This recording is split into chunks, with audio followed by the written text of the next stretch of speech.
Good morning, friends. Today we will be discussing on the foreign key concept. So, what exactly is foreign key?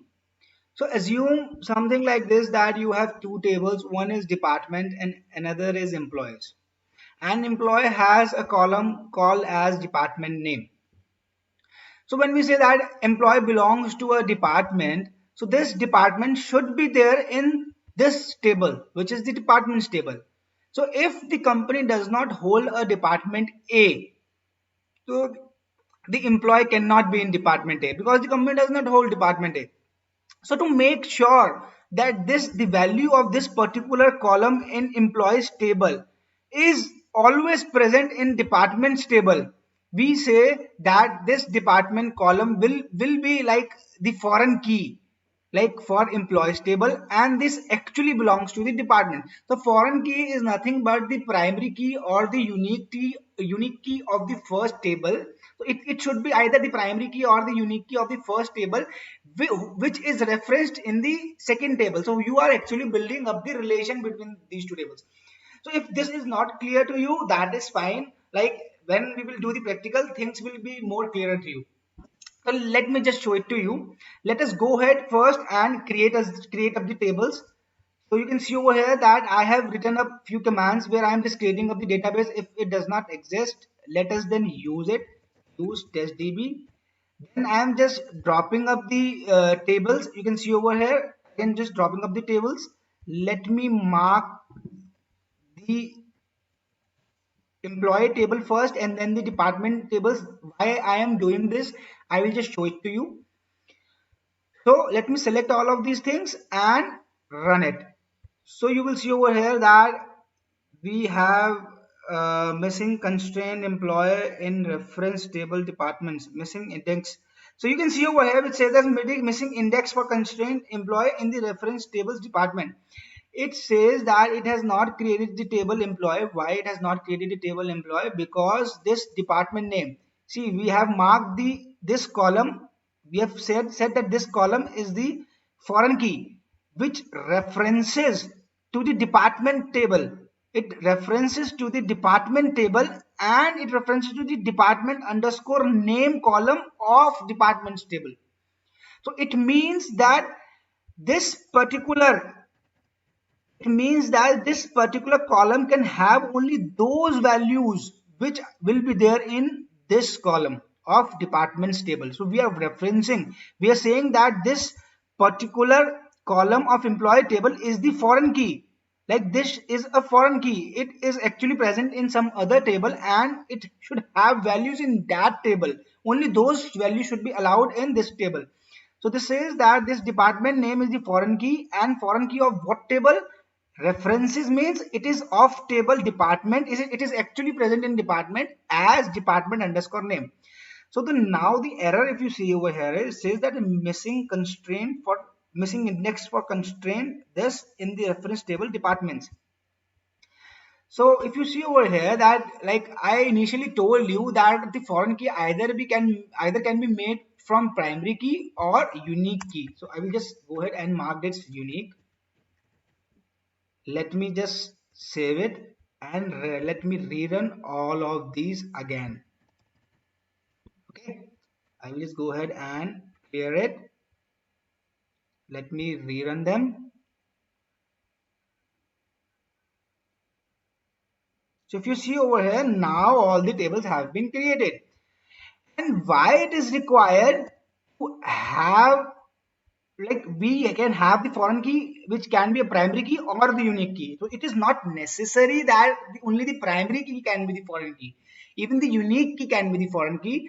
So why it is required for that is required a key to make sure that it can be a foreign key, because whenever you say that you are inserting value in this department name, it system has to make sure that this value is present over here. This is how the relation is built between employee and department. And employee can be of only that department which is there in the company. If it is not there in the company, you cannot assign a department to the employee. This is what it means.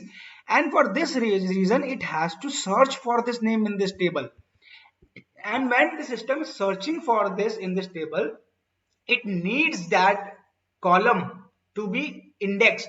So we have already discussed about clustered and non-clustered index in previous chapters, and we have also discussed about like the B-tree method via which it like searches for a particular value in a table.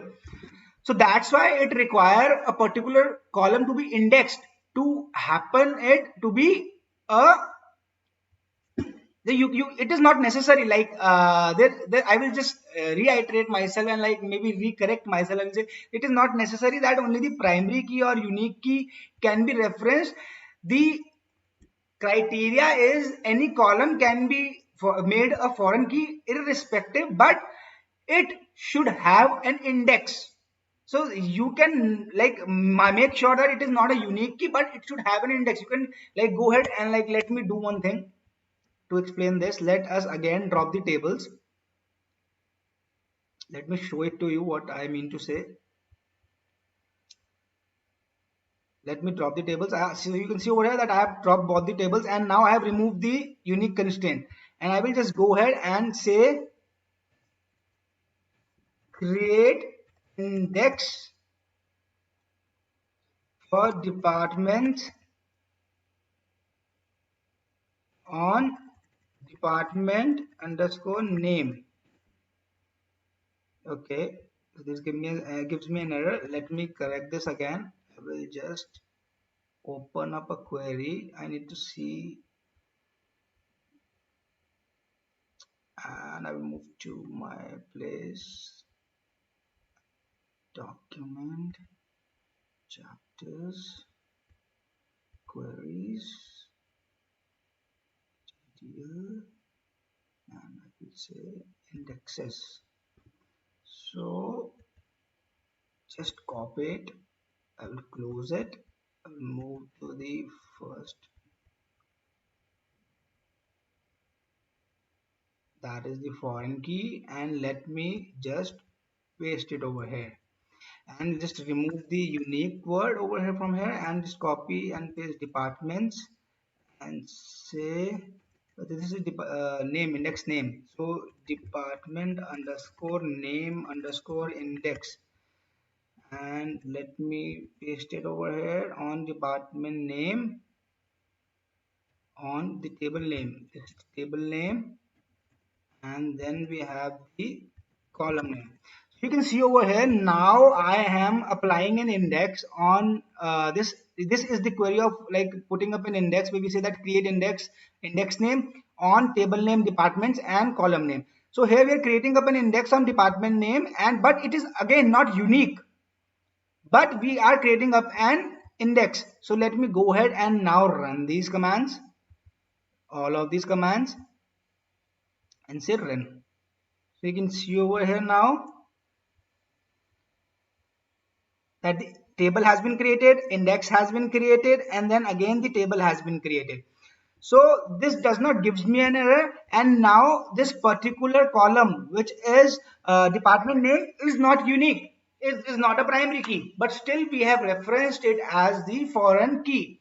So I am sure that I need to make up this correction, which is like not only primary key and unique key can be the foreign key, any column can be the foreign key irrespective, but it should have an index.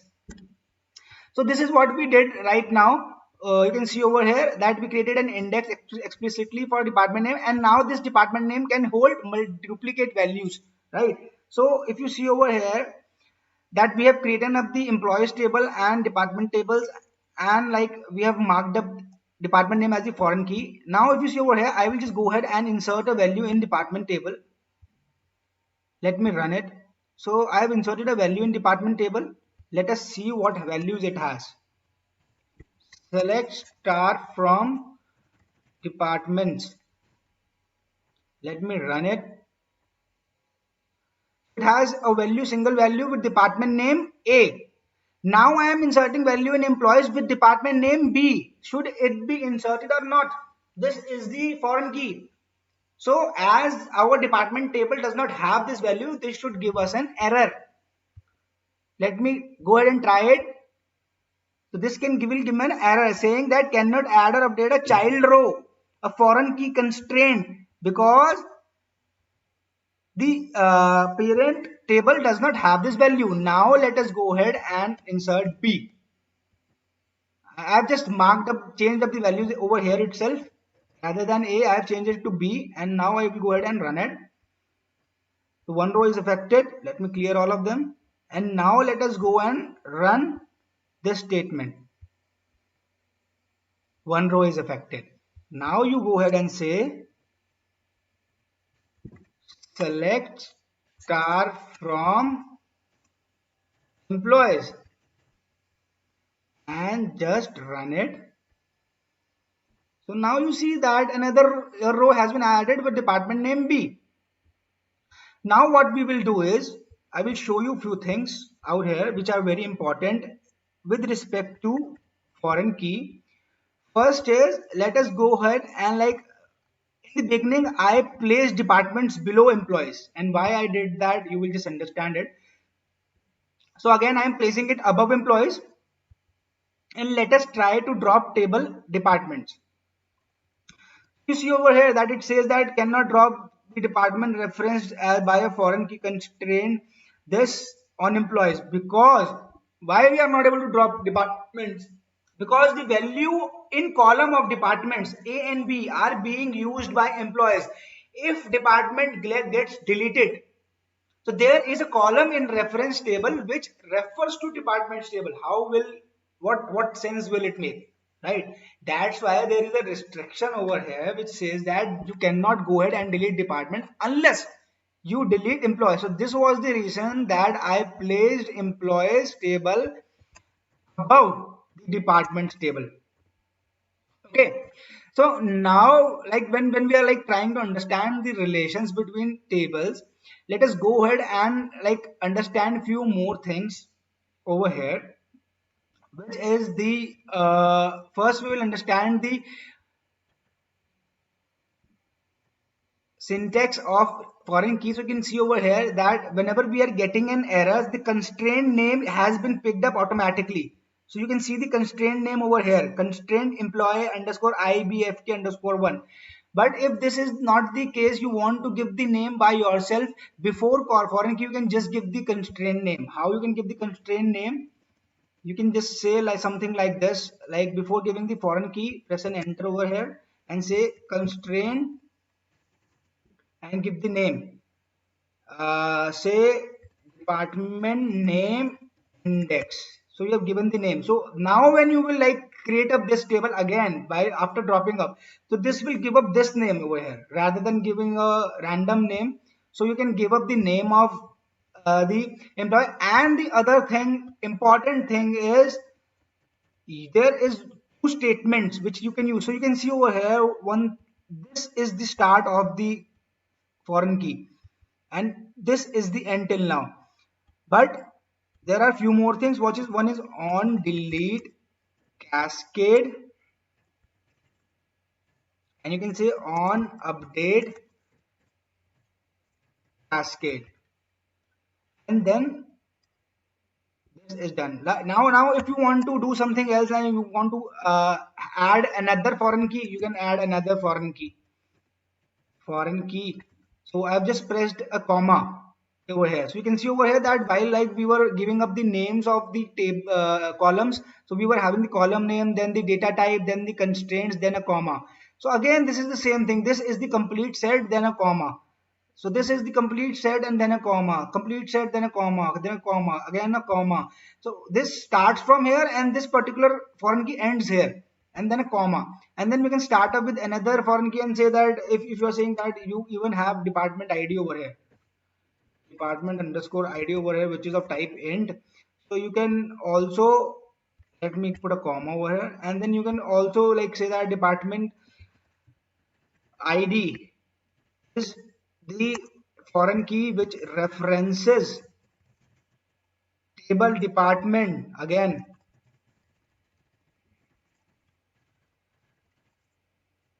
and departments over there it references the column ID, and then just close it. So again this is just a simple another foreign key statement which has been added, right?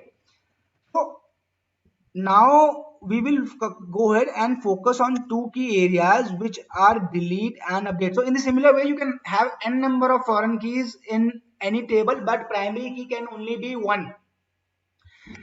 So now we'll go ahead and like understand few scenarios on delete, update and cascade. Now before going to it, let us understand the table departments. What all operations can you perform on department? First, you can insert values, right? Second, you can fetch values. So these are the common operations you can perform on any table. Then you can update values. And at last, you can delete values.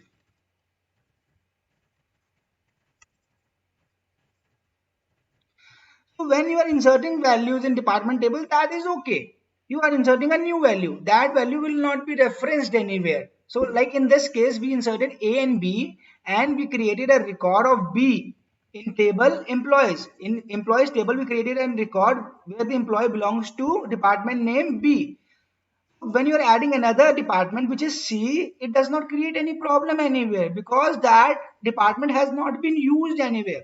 So you can see over here, you can by your common sense, you can like guess that this particular statement has does not any effect on any other table. So this is okay. You can go ahead and do this. Again, fetching values and seeing the values in department table is also okay. But what happens if you go ahead and make the department B, change the name as from B to C? Now B is already referenced in employees. You have already embedded B in employees. If you change B from in department and you mark it as C, then this will give you an error.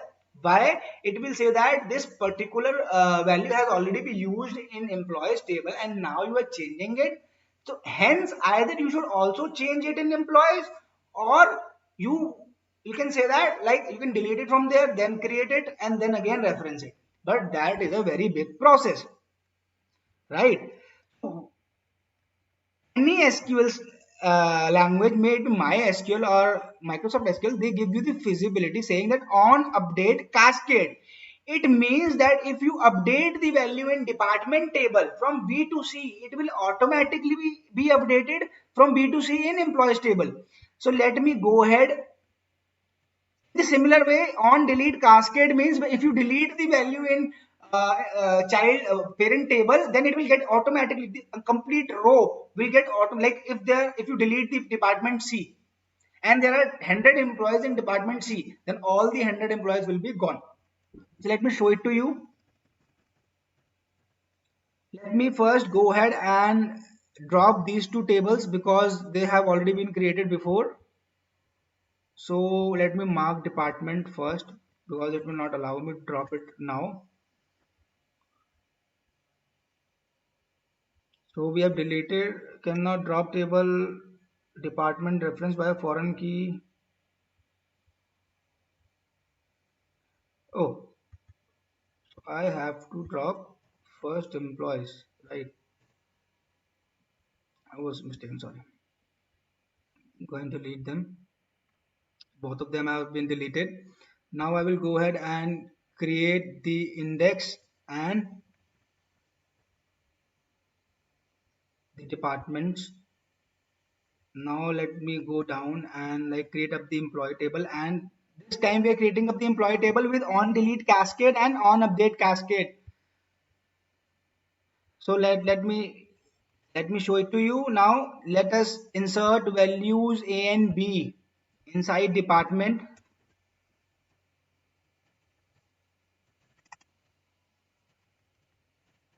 Let me insert values A and B inside departments. Save it and let me say run. So these two are been inserted. Then let me insert the value with B in employees. So employee table has a single employee with value A. Now what I will do is I will go ahead and say update department and say set department underscore name equal to में C, where department underscore name equal to B. So this is just an update statement. Before just going ahead and like I update this statement.